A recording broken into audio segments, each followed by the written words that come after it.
함께 말씀 보겠습니다. 룻기서 1장 3절에서 7절까지의 말씀입니다.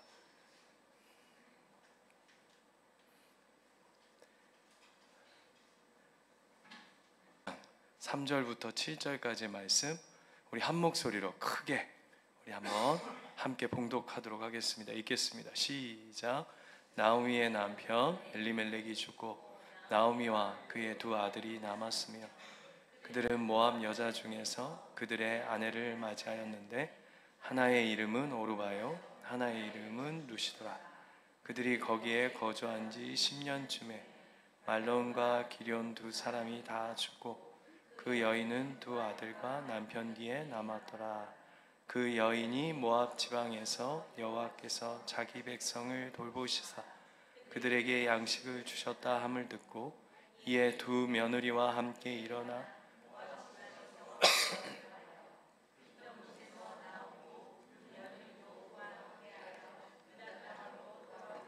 길을 가다가 여러분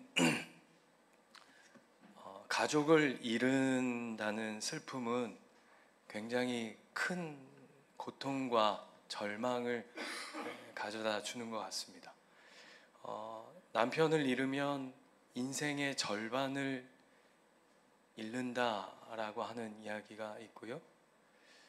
자식을 잃으면 인생의 전부를 잃는다라고 하는 이야기가 있는 것처럼 오늘 나오미의 인생은 남편과 두 아들을 다 잃어버리는 그 고통을 우리가 차마 공감할 수 있을까 하는 생각들을 해보게 됩니다. 룻기서는 생각보다 간단하지 않습니다. 생각보다 그저 한 집안의 이야기 정도로 마무리되어지는 것이 아니라 이 룻기서 이야기는 굉장히 이야기를 살펴보면 극단적일 때가 많습니다. 한 집안에 남자의 씨가 말라버립니다. 그리고 이제 우리가 제가 한 몇 주 후에 또 이 본문을 들여다보겠지만 나오미의 절망 속에 남자로 그 시대에는 세워질 수밖에 없었던 시대상 속에서 그가 한 집안의 몰락을 경험하면서 반대로 하나님이 남자가 아니라 하나님이 일으키신다라고 하는 것을 보여내는 그래서 룻기서는 조금 사방팔방에서 조금 살펴봐야 드러나 있는 표면에 드러난 이야기보다 이쪽 뒤쪽 사방팔방에서 본문을 좀 들여다볼 필요가 있습니다. 어쨌든 그 시작은 끔찍한 고통으로 오늘 본문이 시작되고 있습니다. 그런데 그 나오미의 그 끔찍한 그 고통이 한 곳으로 그 원망의 화살이 모여듭니다. 13절 한번 보실까요? 13절을 보시면 나오미가 이런 고백을 합니다. 너희가 어찌 그들이 자라기를 기다리게 했으며 어찌 남편 없이 지나겠다고 결심하겠느냐? 내 딸들아 그렇지 아니하니라. 여호와의 손이 나를 치셨으므로 나는 너희로 말미암아 더욱 마음이 아프도다 라고 이야기하면서 그 고통의 화살이 하나님께로 향하고 있음을 보게 됩니다. 20절 말씀 한 번 더 볼까요? 20절 말씀에 보면 나오미가 그들에게 이르되 나를 나오미라 부르지 말고 나를 마라라 부르라. 이는 전능자가 나를 심히 괴롭게 하셨음이니라 라고 이야기하고요. 또 21절에도 내가 풍족하게 나갔더니 여호와께서 내게 비어 돌아오게 하셨느니라.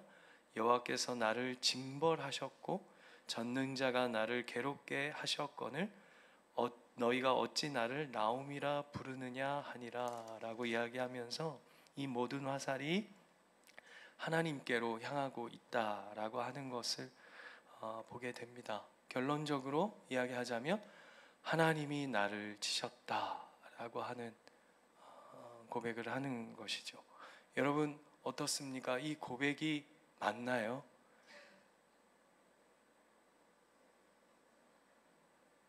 어떤가요? 하나님이 치신 것 맞습니까? 분위기가 왜 이렇죠? 제 목소리가 가라앉았다고 여러분까지 가라앉으실 필요는 없습니다. 하나님이 치신 것 맞은가요? 여기 고민해 볼 필요가 있는 것 같습니다. 진짜 하나님이 나오미의 가정을 치신 것일까? 여러분, 예를 들면 이 이야기는 탕자 이야기와 똑같습니다. 그죠? 탕자가 아버지 재산을 가지고 먼 곳에 가서 허랑방탕한 시간을 보내며 모든 재산을 탕진하여 거지가 되어서 돼지가 먹는 주업 열매조차도 먹지 못하는 지경에 이르게 됩니다. 질문해 볼게요. 이 탕자가 이렇게 탕진하게 되어 버린 것은 아버지 책임입니까? 이걸 뭐라고 하죠? 사자성어로 자업자득이라 합니다. 지가 잘못해서 얻은 결론이죠. 이 이야기와 나오미의 이야기는 결코 다르지 않습니다.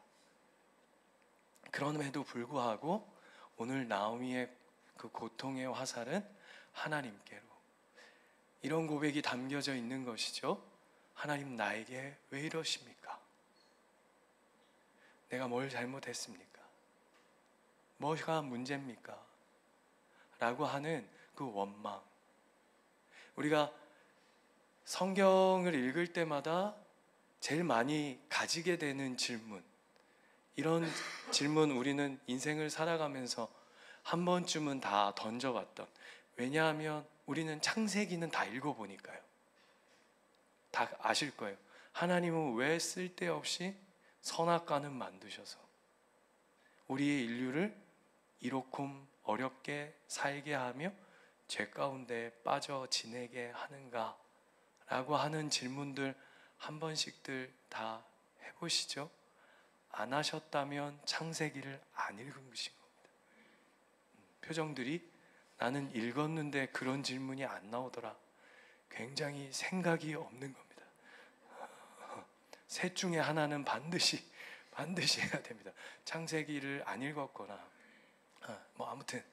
아무튼 우리의 인생에 우리가 가진 어떤 연약함의 결과를 스스로 인정하고 책임지려 하기보다는 우리는 그 모든 고통의 원인과 결과를 하나님 앞에 올려드리는 것을 굉장히 익숙하게 생각하는 사람들입니다. 그래서 우리의 삶에 벌어지는 어떤 사건, 사고, 문제, 고난, 고통이 우리는 늘 두 가지 방식으로 드러납니다. 하나는 하나님에 대한 원망과 때로는 내 안에 심각한 자책으로 남겨집니다. 둘 다 하나님이 원하시는 방식이 아니죠.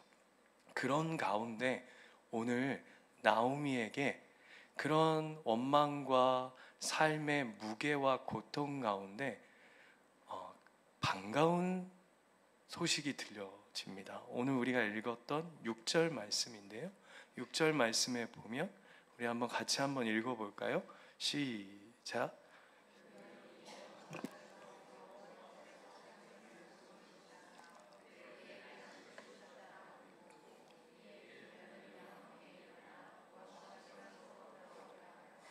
네.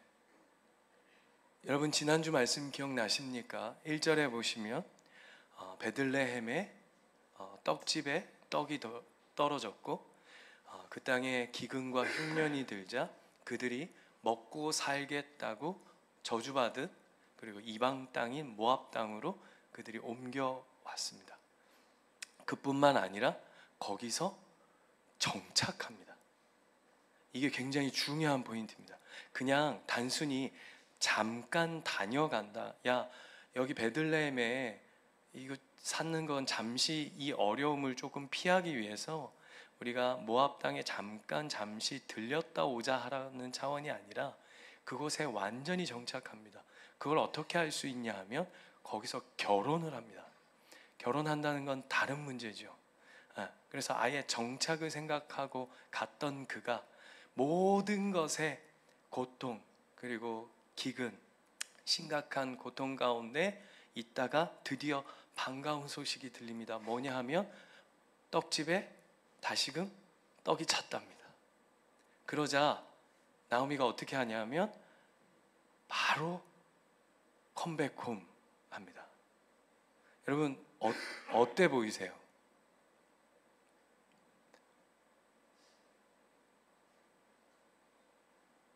별로 안 와닿죠? 예를 들게요. 저희 교회가 개척을 했는데 참 감사하게도 이렇게 저희 은혜 가운데 이렇게 지내고 있지만 예를 들어서 6년이라는 시간이 너무 끔찍하게 어려웠던 겁니다. 저희 교회가. 그랬는데 한 교인이 떠났어요. 나 개척교회 너무 힘들다. 그러다가 저희 교회가 하나님 주신 은혜가 커서 다시 교회가 부흥 성장한 겁니다. 그랬더니 그 성도가 다시 왔어요. 우리가 그분이라 해야겠죠? 그분들을 보는 시선이 어떨까요? 이래야 와닿아요. 그죠? 어떨까요? 야, 힘들 때는 내빼더니 그렇게 우리 함께 교회를 위해서 기도하고 마음을 모으고 그래도 버텨가며 하나님 나라와 하나님 교회를 세워가자라고 그렇게 힘들게 할 때는 도망가더니 이제 좀 교회가 평안해지고 교회가 조금 부흥하고 성장하니까 이제 돌아오네. 어때 보이십니까? 뻔뻔하죠. 목사님은 성도를 그렇게 생각하는구나. 이게 시선 아니겠습니까? 뿐만 아니라 8절 9절 한번 가볼까요? 8절에 가면 갑자기 나오미가 두 며느리하고 같이 오려고 하다가 중간에 돌려보냅니다. 그러면서 뭐라고 얘기하냐면 다음번에 자세히 살피겠지만 너희 친정으로 가라 그래요. 여기서의 친정이란 뭐냐 하면 더 쉽게 말하면 종교적 표현을 쓰는 겁니다. 그러니까 너희 부모가 믿는 신들에게로 가라는 겁니다. 그렇게 얘기하면서 뭐라고 얘기하냐면 8절에 왜 그런지를, 왜 너희들이 섬기는 신들, 너희 부모가 섬기는 땅으로 가라고 하는지는 다음번에 설명하겠지만, 그러면서 8절 뒷부분을 보면 나를 선대한 것 같이 여호와께서 너희를 선대하시기 원하며 라고 이야기하고, 9절에 보면 여호와께서 너희에게 허락하사 각기 남편의 집에서 위로를 받게 하시기를 원하노라 라고 이야기합니다. 저는 이 구절을 읽으면 나오미가 지금 뭐가 앞뒤가 굉장히 안 맞아요. 앞에서는 하나님이 자신의 가정의 이 고통의 문제를 바라보며 이것이 자신들의 어떤 연약함과 불순종의 결과물로 받아들이는 것이 아니고 이것이 하나님이 나를 치셨다, 하나님 나를 고통스럽게 했다, 하나님 나를 벌내리셨다라고 하는 반응으로 나올 뿐만 아니라 은혜가 떨어졌다 그러니까 그동안 살아가던 모습 속에서 쏠랑 이제 다시금 고향으로 돌아가려고 하는 어쩌면 조금 불편한 뻔뻔함. 거기 또 모자라 모압 며느리들은 니네 고향으로 가라, 니네 고향이라는 표현 속에 친정으로 가라, 더 나아가서는 너희가 섬기는 신들에게로 가라 이렇게 표현하면서, 그러면서도 여전히 뭐는 붙들고 있냐 하면 여호와의 주권은 고백하고 붙들고 있어요. 이 모습 속에서 뭘 볼 수 있냐 하면 이 나오미가 우리랑 너무 참 유사한데 그 유사성이 뭐냐 하면 우리도 신앙이라고 하는 모양은 가지고 있어요. 그리고 근본적으로 기본적으로 하나님의 살아계심과 주권은 믿어요. 그런데 뭐는 굉장히 결여되어 있냐 하면 하나님에 대한 이해와 지식과 하나님의 뜻과 목적과 하나님의 의지와 계획과 하나님의 하나님 되심을 아는 지식에는 굉장히 모자른 것 같아요. 저 같아요.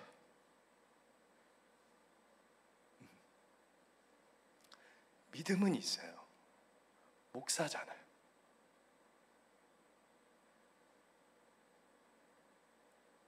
그리고 어떤 상황 속에서 예를 들면 기도합시다. 기도할게요. 하나님이 하실 겁니다. 하나님이 도우실 거예요. 하나님이 함께 하실 거예요 라고 하는 말은 하는데 정작 그 하나님의 함께 하심과 돌보심과 인도하심과 이끄심과 동행하시는 그 내용의 깊이와 넓이와 지식과 지혜와 어떠함은 굉장히 무지하다라고 하는 걸 보게 되어져요. 그래서 여러분 여기서부터 잘 들으셔야 됩니다. 그래서 하나님이 어떻게 하시냐면 모압 여인, 그러니까 모압 여인이라고 하는 게 뭐냐 하면 제로 포인트예요. 제로 포인트. 그러니까 근거도 1도 없고 하나님을 아는 지식도 하나도 없고 이방인이잖아요. 제로 포인트인 룻이라고 하는 이 모압 이방 여인을 데려다가 나오미에게 하나님이 어떤 분이시며 하나님이 어떤 뜻을 가지고 계시고 그분이 한번 마음을 먹고 그분이 한번 계획하시고 뜻을 품으면 어떤 일이 벌어지며 어떻게 그 일을 행하시고 이끌어 가시는가라고 하는 걸 보여내는 표본으로 누굴 삼으시냐 하면 룻이라고 하는 한 여인을 삼는 겁니다. 그래서 나오미로 하여금 이 하나님을 알지 못한 그 무지함을 하나님이 모압 여인 룻을 통해서 일일이 한 걸음 한 걸음 보여내시고 가르쳐 내시는 거죠. 그래서 여러분 잘 아시는 것처럼 이 룻이라고 하는 여인이 기가 막힌 것은 마태복음에 가면 아브라함과 다윗의 족보, 그죠? 그 대를 잇는. 근데 아브라함과 다윗을 잇는 정도가 아니라 어디에 계보에 들어가죠? 예수 그리스도의 계보에 들어가게끔 이 놀라운 신비를 보여내는, 그래서 그걸 가르치는 이야기로 룻이 존재합니다. 그런데 오늘 그 중심에 뭐가 있냐 하면 나오미는 이 어떻게 보면 이 두 가지를 다 가지고 있어요. 하나님을 믿으나 하나님을 제대로 알지 못하고, 하나님을 아는 것인지 하나님을 알지 못하는 것인지, 하나님을 믿는 것인지 하나님을 믿고 있지 않은 것인지, 하나님을 섬기는 것인지 아니면 이건 뭐 다른 신을 섬기는 건지, 아니면 그분을 주인으로 모시고 쫓고 그분을 힘으로 두고 살아가고 있는 건지, 아니면 자신을 힘으로 놓고 살아가고 있는지, 그 중간 어디쯤 굉장히 어정쩡하고 어설픈 자리 어디쯤 있어요. 아들아, 아빠가 오늘 컨디션이 안 좋기 때문에 집중해야지 아빠 예배를 예배하는데 도움을 줄 수 있어요. 어디까지 했죠? 그런 상황에 있습니다. 그런데 우리가 그 중심에 있는 이 나오미를 왜 굉장히 오늘 본문이 왜 주목시키고 왜 나오미의 말이 계속 이렇게 반복되어지는 포인트가 있을까? 왜 하나님이 나를 벌하셨다, 하나님이 나를 벌하셨다, 나를 나오미라. 나오미의 뜻이 뭐냐면 기쁨이거든요. 근데 나오미가 뭐라고 얘기하냐면 나를 나오미라 하지 마라, 나를 마라로 해라, 나는 슬픔이고 고통이다 라고 하는 이야기로 가는데, 왜 그걸 본문이 주목시키냐면 이 무지보다 더 심각한 문제가 있기 때문이에요. 여러분, 지난주에 말씀드렸지만 이 룻기는 사사기 배경을 가지고 있다라고 여러 번 말씀드렸어요. 그래서 이 사사 시대의 이 심각성이 뭐냐 하면, 자 보십시오.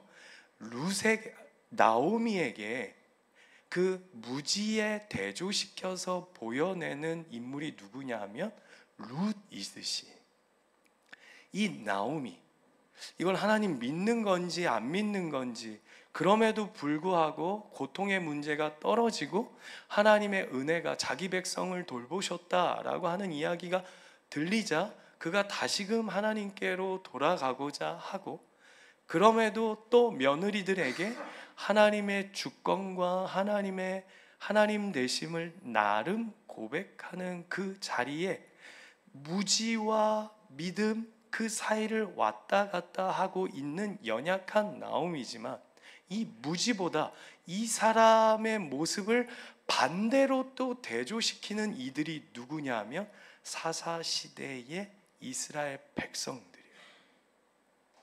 그 중심에 누가 있냐 하면 나오미가 있는 거죠. 왜냐하면 여기는 나오미는 무지라고 한다면 이 이스라엘 백성은 무통이에요. 무슨 얘기냐? 통증을 느끼지 못해요. 제가 벌써 한참 됐네요.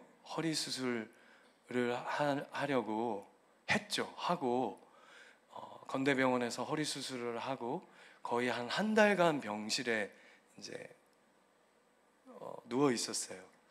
저희 방이 그때 4인실이었는데 그때 여름쯤이어가지고 전부 다 어디를 사수하기로, 그 4인실이었는데 어디를 사수하기로 했냐면, 여러분 여름에 병원 창가 쪽은 굉장히 더워요. 그래서 방 안쪽 뭐라 그러죠? 그러니까 복도 쪽을 사수하려는 싸움이 막 벌어져요. 근데 제가 병원에서 오래 있다 보니까 나름 짬밥이 많아져가지고 제가 이제 안쪽 방을 썼는데 할아버지 한 분이 들어오신 거예요. 근데 이 할아버지가 보니까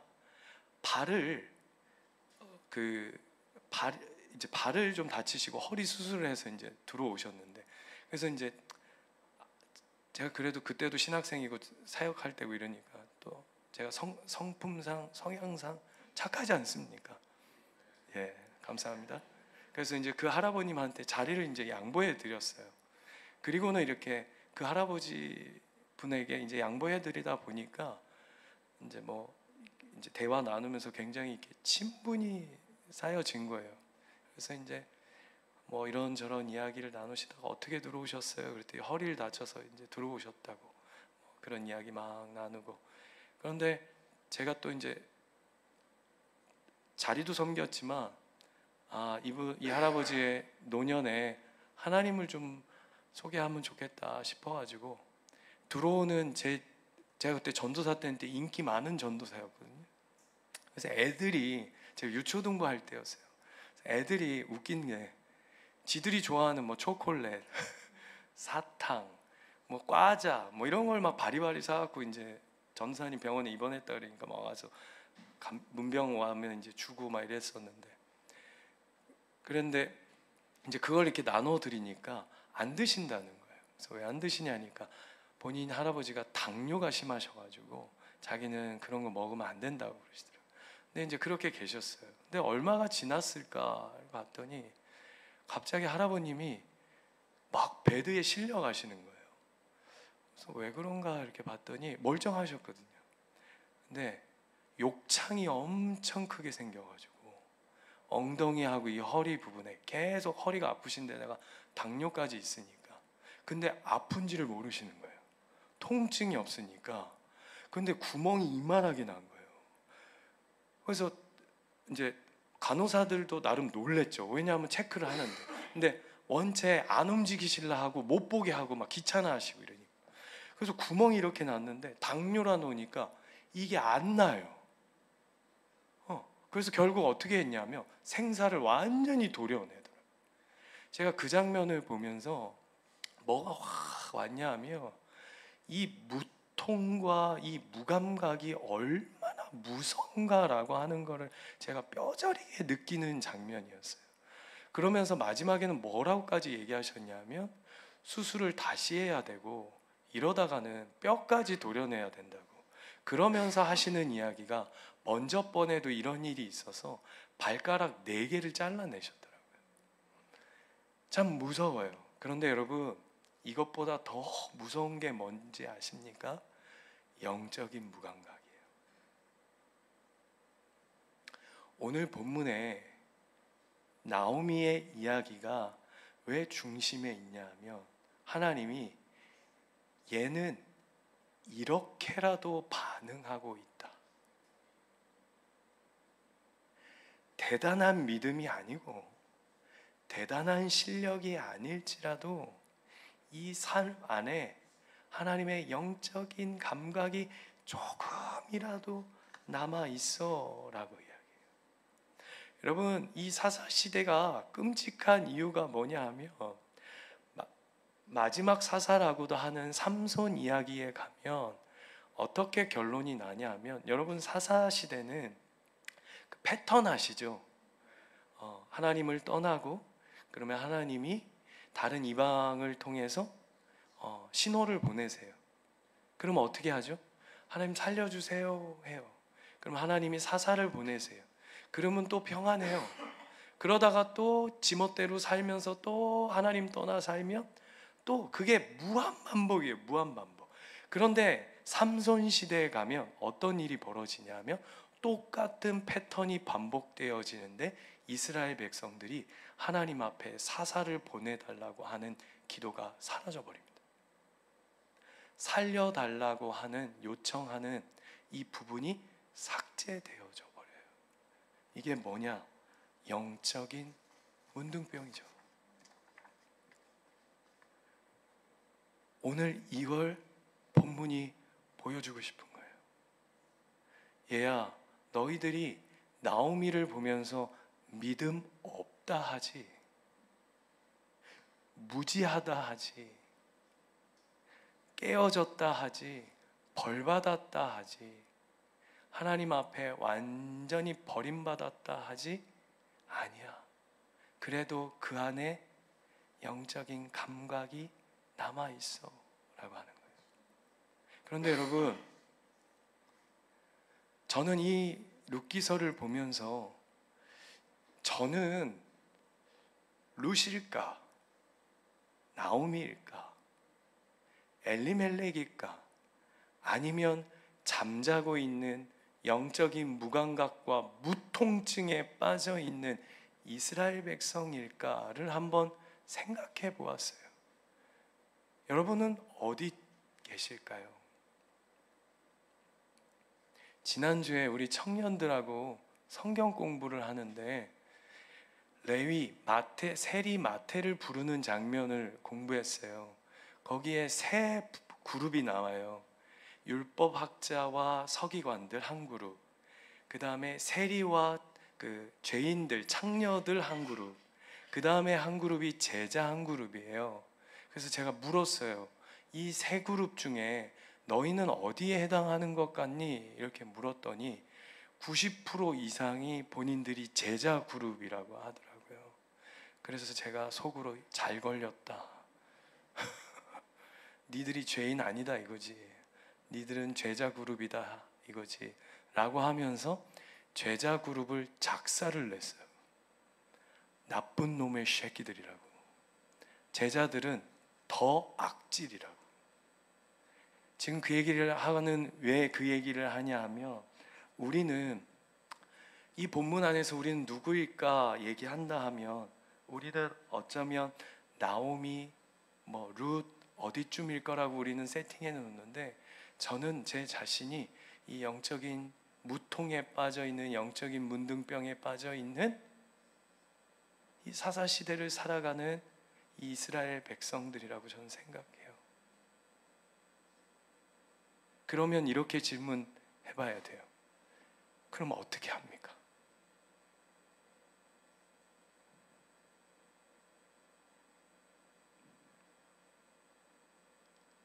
아픈 줄을 모르잖아요. 지금 말기 암인데 통증이 없어서 죽어가는지를 모른다고요. 감각이 사라져 버렸는데 어떻게 하나님을 감각하고 하나님 앞으로 회복할 수 있어요?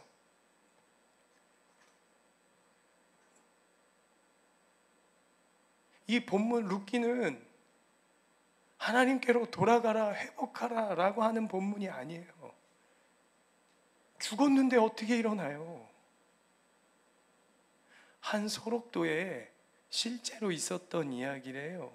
한 선교사님이 원래 의사셨는데 본인이 세상에서 의사를 하는데 내 부르심은 세상을 섬기라고 하나님 날 부르신 것 같지 않다라고 하시면서 그 밖에 의사 생활을 접고 소록도로 들어가서 그 소록도의 나병 환자들, 문둥병 환자들을 치유하고 돌보고 함께하는 사역을 일평생을 갖다 바친 거예요. 그래서 한 선교팀이, 여러분 소록도 가보셨어요? 소록도 선교 사역을 돕겠다고 이제 들어가서 막 사역을 마치고, 여러분 소록도는 들어가면 그냥 은혜예요. 저도 어린 시절 한번 가본 적 있었는데 그때는 참 무섭더라고요. 그때는 많이 좋아졌다라고 하는데도 그렇게 이제 갔는데 집회를 마치고 마지막 날인데 그 선교사님이 이제 그 선교팀이 너무 수고했는데 대접할 게 없어가지고 밤늦게 컵라면에 이제 물을 부어가지고 이제 들고 온 거예요. 선교사님이 이제 들어온 선교팀을 섬기겠다고. 그렇게 하다가 자기 발등위에 다 부은 거예요. 근데 여러분 뜨거운 물 발등에 부으면 어떻게 됩니까? 뒤져. 아니 뒤는 거 모릅니까 제가? 뒤지죠. 그냥 뒤는 게 아니고 죽어요. 너무 뜨거워서. 근데 문제가 뭐냐 하면 그 의사 선교사님이 물을 붓는데 안 뜨거운 거예요. 무슨 얘기인지 아시겠어요? 나병이 옮은 거예요. 그래서 그 모습을 보는 선교팀이 선교사님을 끌어안고 퍽퍽 운 거예요. 근데 그 모습을 보면서 나병이 걸린 선교사님이 또 펑펑 울었어요. 근데 나중에 그분이 간증하는 내용이 이 선교팀의 눈물과 선교사님의 눈물이 완전 달랐던 거예요.